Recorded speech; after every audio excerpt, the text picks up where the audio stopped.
आज सूर्या कुमार यादव ने शिवम दुबे को ऊपर भेजा, खुद अपने नंबर से नीचे चले गए। हमारे कप्तान, हमारे लोग अपना नंबर ही नहीं छोड़ना चाहते, ऐसा लगता है वो अपनी ज़ात के लिए खेल रहे हैं, नॉट फॉर द कंट्री, जो नज़र आता है। बिल्कुल बिल्कुल नसीम भाई, और मेरे ख्याल से सलमान अली आगा अगर अर्ली विकेट होता आखिरी मैच पे भी वो वन डाउन के लिए पैड पहन के तैयार था कि वो वन डाउन भी आएगा। तो बिल्कुल आपने ये सही चेक किया, हैरी ब्रुक ने एडजस्ट किया अपना बैटिंग ऑर्डर को, और सूर्या कुमार यादव ने आज भी अपनी टीम के लिए सोचा और थोड़ा सा उसने भी एडजस्ट किया। लेकिन आज के match comes down to catches win matches, simple as that. Jofra Archer gain कर रहा है। विराट कोहली और रोहित शर्मा जैसे प्लेयर को बाहर बिठा के खेलें अगर हमारे पास हों कासिम, और लग रहा है, और नसीम भाई मुझे शायद हम्बल कहते ना, हम्बल पाई कुछ कोई खा, क्योंकि मैं सोच रहा था कि विराट कोहली और शर्मा विदाउट देम हो सकता है इंडिया स्ट्रगल करेगा, और इंडिया फाइनल तक पहुंच गया।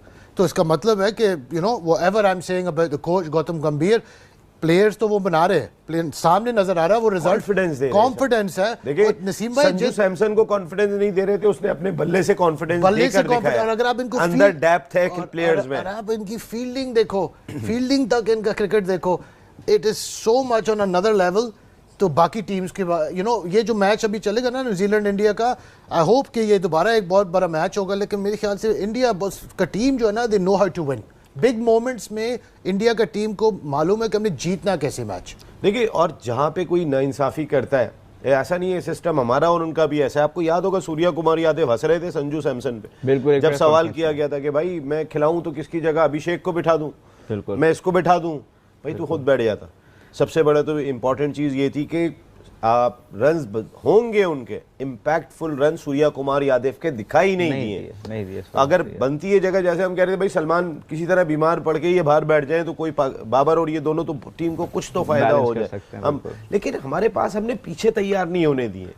उन्होंने पीछे जो बैकअप रखा हुआ है, श्रेयस अय्यर नहीं खेल रहा, शुभमान गिल नहीं खेल रहा, केएल राहुल नहीं है, उन्होंने गायकवाड नहीं है, बहुत सारे पे वो रयान पराग नहीं है, इतने सारे टी20 के अगर उठा के देखें, एग्जैक्टली मार के, वो अभी जो सरफराज का भाई है मुबशिर, वो भी टी20 का बड़ा जबरदस्त प्लेयर है, ठीक है। तो बहुत उनके पास लंबी एक रेंज है प्लेयर्स की ना, कि वो जिसको जहाँ उठा के खिला सकते हैं। ऋषभ पंत मेरे हिसाब से पाकिस्तान में था, तीनों फॉर्मेट खेल रहा था, उसको उन्होंने रिस्ट्रिक्ट कर दिया कि सिर्फ टेस्ट खेलोगे भाई।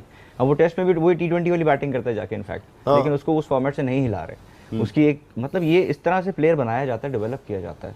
इससे हट के मैं बात करूं जो आज मैच खेला गया, मैं कहता हूं कि क्रिकेट, कल फिन एलन ने जिस तरीके से मैच फिनिश किया, लोग साउथ अफ्रीका को कह रहे थे कि नंबर 1 टीम है, और साउथ अफ्रीका में भी वो एबिलिटी मौजूद थी उनके बैटर्स में कि अगर वो भी इस तरह चेस कर सकते हैं न्यूजीलैंड के खिलाफ। बिल्कुल। आज जो मैच हुआ उस पर आते हैं, फिर हमारा क्या हाल है उस पर भी आते हैं। जरा पहले इस मैच के बारे में आ जाएं जो आज हमने देखा। संजू सैमसन जिनको बाहर बिठा के रखते थे, उनका जो कैच ड्रॉप हुआ इस पिच के ऊपर, आई थिंक बहुत ही क्रूशियल था। ही वाज ऑन 15 एग्जैक्टली, वो कैच से ही पूरा मोमेंटम मैच का मेरे हिसाब से चेंज हुआ, क्योंकि अभिषेक शर्मा तो अर्ली ऑन आउट हो गए थे। अगर वहाँ वो संजू सैमसन की विकेट, क्योंकि एक इनफॉर्म बैट्समैन जिसने आते ही रन्स करना, बड़ी स्कोर करना स्टार्ट कर दी है और अच्छे स्ट्राइक रेट के साथ, और नज़र आ रहा है कि वो इस वक्त अपनी प्राइम फॉर्म में चल रहे हैं। तो उस प्लेयर का इतना अर्ली ऑन कैच छूट जाना इतने क्रूशियल मैच में, तो वो चीज़ उसने कॉस्ट की। और जैसे कि हमने देखा उसके बाद संजू सैमसन ने कोई चांस दिया ही नहीं फिर उसके बाद इंग्लैंड को। इतनी क्लीन हिटिंग की, इतनी प्रॉपर बैटिंग करके गया वो बंदा, मतलब 211 के स्ट्राइक रेट से खेल गया वो। कैन यू इमेजिन कि उसने मतलब इतना जबरदस्त खूबसूरत क्या प्योर टाइमिंग के साथ खूबसूरत खेलते हैं, क्लासिक शॉट्स मारी है पूरी। जैसे रोहित शर्मा की याद दिला दिया उसने, जिस तरह खेल रहा था, जैसे उसने मतलब सामने और लेट इतना खेला, इतना प्रॉपर तरीके से बॉल को टाइम किया, हमें कहीं नहीं लगा वो पैनिक हुआ। बड़ा इजी काम रिलैक्स खेलता, दूर का बॉल पास आए सिंगल लिया, जहाँ दिख रहा था उसको मेरी रेंज का बॉल है सिर्फ उस बॉल को ले रहा था वो, बहुत प्रॉपर तरीके से। बड़ा मज़ा आया बैटिंग देख के इंडिया की। प्लस फिर आज जो इंडिया की एक हमें अच्छी चीज़ नज़र आई, जो शुरू से नज़र नहीं आ रही थी, जो इंडियन टीम आज अपने एक प्रॉपर एक होता है ना कि जो लिए उन्होंने, बिल्कुल नहीं बैटिंग की अगर हम नसीब में बात करें इंडिया की, आज जो हमें इंडिया की बैटिंग में एक और अच्छी चीज़ नज़र आई, मतलब नीचे अगर हम देखें सारे छोटे छोटे कैमियोज हमें नज़र आ रहे हैं। 39 एक किया 18 बॉलों पे, 25 बॉल पे 43, दुबे ने बड़ा ज़बरदस्त खेला। और उसके बाद अगर हम देखें हार्दिक पांड्या, तिलक वर्मा, इन्होंने बड़ी ज़बरदस्त कंट्रीब्यूशन की, जिसकी वजह से ये मेरे हिसाब से इन्होंने इतना अच्छा स्कोर किया और आज ये लोग फाइनल में क्वालिफाई करते हैं। एक और सवाल ये बनता है कि हमने देखा हैरी ब्रूक ज़रूरत पड़ी तो 4 से 3 नंबर पे आ गए। आज सूर्या कुमार यादव ने शिवम दुबे को ऊपर भेजा, खुद अपने नंबर से नीचे चले गए। हमारे कप्तान, हमारे लोग अपना नंबर ही नहीं छोड़ना चाहते, ऐसा लगता है वो अपनी ज़ात के लिए खेल रहे हैं, नॉट फॉर द कंट्री, जो नज़र आता है। बिल्कुल बिल्कुल नसीम भाई, और मेरे ख्याल से सलमान अली आगा अगर अर्ली विकेट होता आखिरी मैच पे भी वो वन डाउन के लिए पैड पहन के तैयार था कि वो वन डाउन भी आएगा। तो बिल्कुल आपने ये सही चेक किया, हैरी ब्रुक ने एडजस्ट किया अपना बैटिंग ऑर्डर को, और सूर्या कुमार यादव ने आज भी अपनी टीम के लिए सोचा और थोड़ा सा उसने भी एडजस्ट किया। लेकिन आज के match comes down to catches win matches, simple as that. Jofra Archer gain कर रहा है, सीधा हैरी ब्रुक के हाथ में गया मिड ऑन में और उसने संजू सैमसन का कैच छोड़ दिया। बड़ा प्लेयर का कैच आप नहीं छोड़ सकते और उसने उनको पनिश किया। Batting in 4 words, it will be simplicity, command, authority, और जबरदस्त उन्होंने जो वो डिस्प्ले किया एफए भाई, क्योंकि मेरिट पे बेसिक्स पे खेलते हुए वो नजर आए। अली, पूरे टी20 वर्ल्ड कप में अगर आप देखेंगे सुपर 8 तक आते आते जिम्बाब्वे के मैच से पहले तक इंडिया की बैटिंग स्ट्रगल कर रही थी, और तकरीबन तमाम ही दुनिया के मुबस्सिर इस बारे में बात कर रहे थे कि इतना बड़ा बैटिंग पावर हाउस इंडिया का, वो नमीबिया के खिलाफ, नेदरलैंड के खिलाफ, और फिर इवन यूएसए के खिलाफ भी आपने देखा होगा कि जहाँ पे 77 पे 6 थे। मुझे याद है वो मैच भी बड़ा मुश्किल से सूर्या कुमार यादव ने निकाला था। मगर यहाँ तक आते आते जिम्बाब्वे के मैच से पहले तक 4 चांद नहीं लगे थे। 4 चांद लगे उस वक्त जब संजू सैमसन को टीम में डाला गया। ये वो खिलाड़ी था जिसके ऊपर सबसे ज्यादा क्रिटिसिज्म किया जाता था उसकी फॉर्म को लेकर। हालांकि अगर देखा जाए टी20 क्रिकेट के अंदर 300 लगातार मारने वाला वाहिद खिलाड़ी था, मगर टी20 वर्ल्ड कप में उसने अपने आप को, मेरे ख्याल में इंडिया का क्या, इस वक्त दुनिया के तमाम बल्लेबाजों की सफ में अहम लाके खड़ा कर दिया। क्योंकि जहां पर जब से वो आया खेलने के लिए, भले वो जिम्बाब्वे हो, भले वो वेस्ट इंडीज हो, भले वो ये सेमीफाइनल हो जहां पर 42 बॉलों पे 89 रन, जिसमें 7 छक्के उसके शामिल हैं।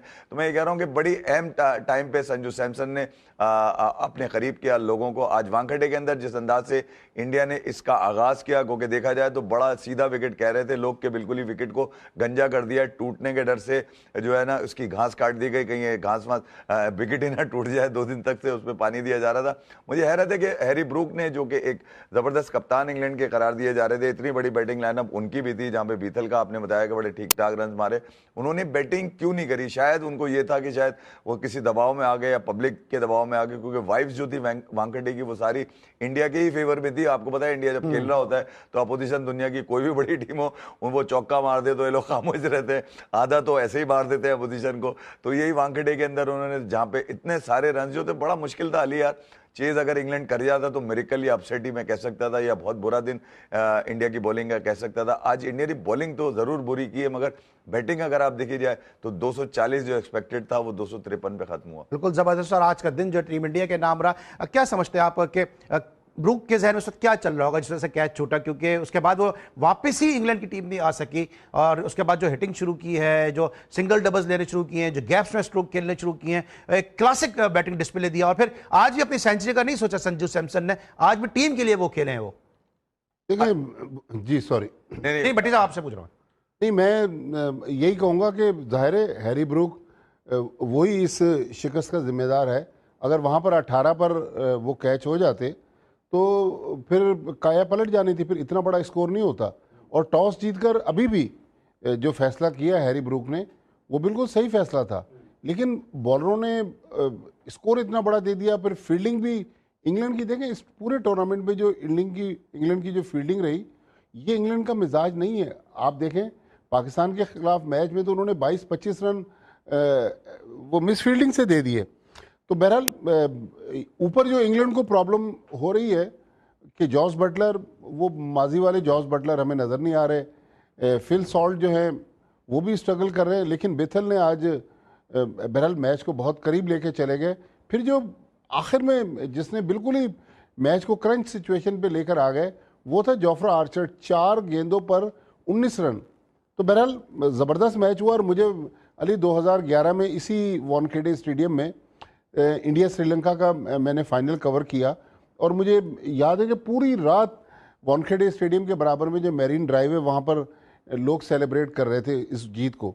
तो मुझे लग रहा है आज भी वही माहौल होगा, तो वहाँ तो एक जश्न का समा होगा, लेकिन जो सफ़े मातम है वो तो इंग्लैंड के कैम्प में बिछ गई। बिल्कुल सही, जश्न का एक समा होगा। और आज जिस तरह से टीम इंग्लैंड ने फाइट बैक की है, इसको भी हम डिस्कस करेंगे, क्योंकि जिस तरह से बैतल ने बैटिंग की है, उन्होंने सेंचुरी स्कोर की, इसके अलावा आर्चर ने की। क्योंकि अगर आप 5 ओवर, 10 ओवर, 15 ओवर का कंपैरिजन करें तो इन तीनों फेजेस में जो है वो टीम इंग्लैंड इंडिया से आगे थी। लेकिन उसके बाद जनाब आया 16वां ओवर, और 16वें ओवर में 8 रन दिए गए। उसके बाद फिर 18वें ओवर में 6 रन दिए गए। वहीं से मैच जो है वो इंडिया की जानिब आ गया, और बुमराह ने और अर्शदीप ने क्या ज़बरदस्त बैटिंग बॉलिंग जो है वो उसकी परफॉर्मेंस दी, जिसके से टीम इंग्लैंड को इस मैच को जीत नहीं सकी। ब्रेक लेंगे, वापस आएंगे, जरा बात करेंगे टीम इंग्लैंड की बैटिंग के हवाले से। मिलते हैं ब्रेक के बाद। Welcome back after the break. और ब्रेक पे जाने से पहले हम डिस्कस कर रहे थे जबरदस्त मैच के हवाले से कि जहां पे 250